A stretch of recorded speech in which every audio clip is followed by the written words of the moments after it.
හරි ළමයි 2021 ගන්න බලන්න. 2021 ගන්න කියන්නේ මෙහෙම දෙයක්.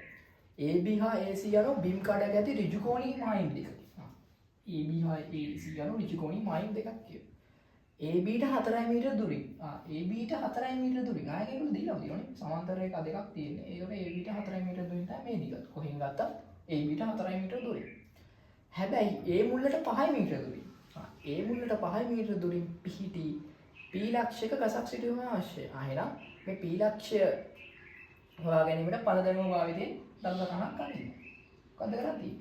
A ලක්ෂයේ ඉඳලා 5 මීටර. දැන් මේ මීටර දුර මීටර 4 නම් මීට වඩා පොඩ්ඩක් තව කට්ටෙන් ගත්තා වගේ හිතලා මෙන්න මෙහෙම ශාපයක් ගන්න.